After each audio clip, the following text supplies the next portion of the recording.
Tafsirnya ya, karena aku pasangkan dia denganmu, karena kelebihanmu itulah yang menyempurnakan kekurangannya. Gitu. Saya dipasangkan pada istri saya karena kekurangan saya yang sempurnakan istri saya.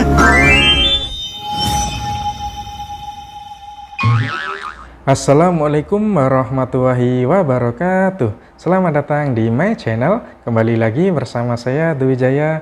Apa kabar kalian semua? Saya doakan semoga kita semua selalu diberi kesehatan, diberi kelancaran rezeki, dan dimudahkan segala urusan kita semua. Amin. Dan seperti biasa kita akan mengaji bersama, dan kali ini kita akan mendengarkan kajian dari Bapak Ustadz Adi Hidayat. Yuk langsung saja kita simak kajian berikut ini.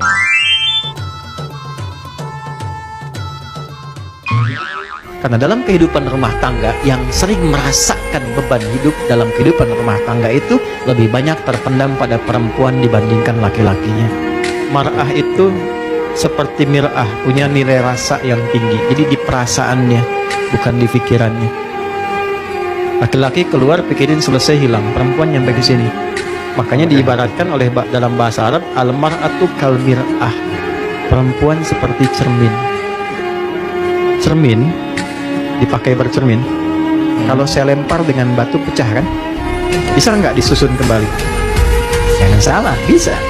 Dia bisa disusun kembali, tapi sulit memantulkan bayangan yang sempurna. Nah, sifat perempuan sama seperti cermin. Kalau dia terlukai, cepat memaafkan, tapi sulit melupakan apa yang telah dilakukan. Ya, betul sekali. Di dalam berumah tangga, seorang suami itu harus bisa menjaga perasaan istrinya. Karena perempuan itu mudah terbawa perasaan. Bisa memaafkan tapi sulit untuk melupakan. Perempuan juga ibaratnya itu seperti cermin. Jika kita ingin mendapatkan bayangan yang sempurna, maka kita harus memperlakukan cermin itu dengan baik. Jangan sampai cermin itu retak, apalagi sampai pecah. Yuk kita lanjut. Yang paling indah apa? Yang paling indah, sabar dulu. Ini bahasa tafsirnya ya. Karena aku pasangkan dia denganmu, karena kelebihanmu itulah yang menyempurnakan kekurangannya.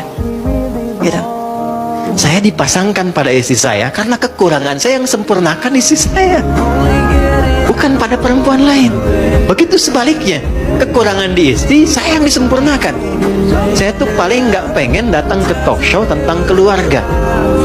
Kenapa? Karena saya harus menjaga kehormatan istri dan keluarga saya dengan pertanyaan-pertanyaan yang mungkin bisa mengungkap hal yang tidak seharusnya.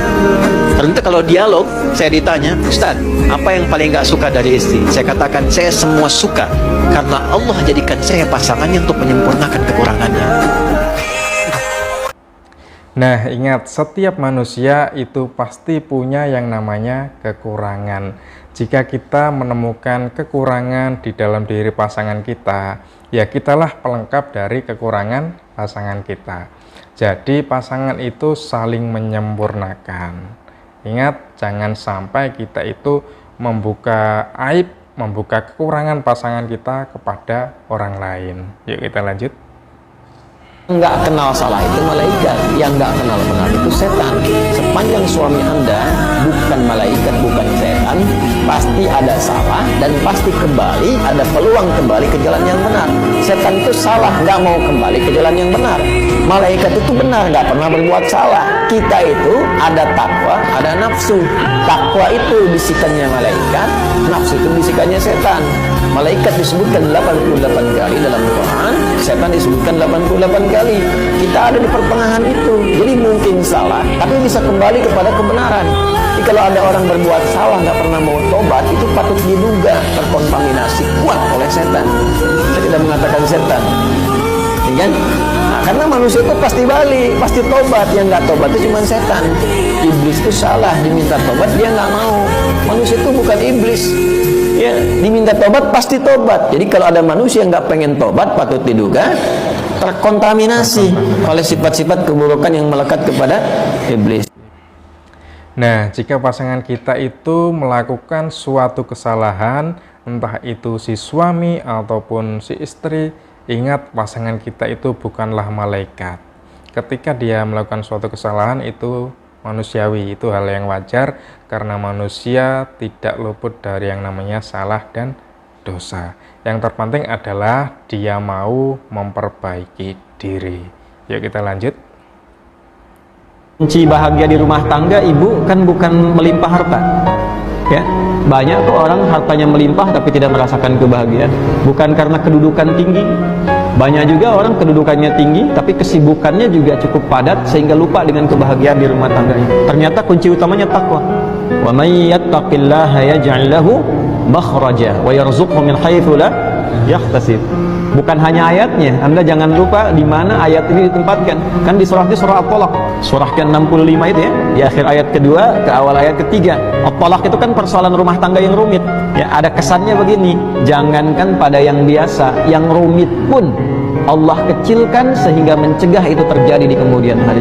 Jadi anggota keluarga yang suaminya, istrinya, ayah, ibu, anak mencoba meningkatkan takwa kepada Allah, maka diturunkanlah kemudian nilai-nilai kemudahan dalam berkehidupan di rumah tangganya. Nah, mari kita jaga keluarga kita untuk selalu dalam ketaatan kepada Allah Subhanahu wa Ta'ala, selalu bertakwa kepada Allah Subhanahu wa Ta'ala. Kita jadikan keluarga kita keluarga yang bahagia, keluarga yang damai, keluarga yang harmonis, keluarga yang sakinah, mawaddah, warahmah. Amin. Dan terima kasih telah mendengarkan kajian dari Bapak Ustadz Adi Hidayat. Semoga dari kajian tersebut bisa bermanfaat untuk kita semua, bisa menambah ilmu, wawasan, dan juga menambah keimanan kita semua. Amin. Dan terima kasih telah menemani saya untuk mengaji bersama. Apabila ada salah kata dari saya, mungkin kata-kata saya nggak berkenan di hati teman-teman semuanya, saya mohon maaf yang sebesar-besarnya. Dan mungkin kalau ada kata-kata saya mungkin sulit dipahami, ya saya mohon maaf yang sebesar-besarnya.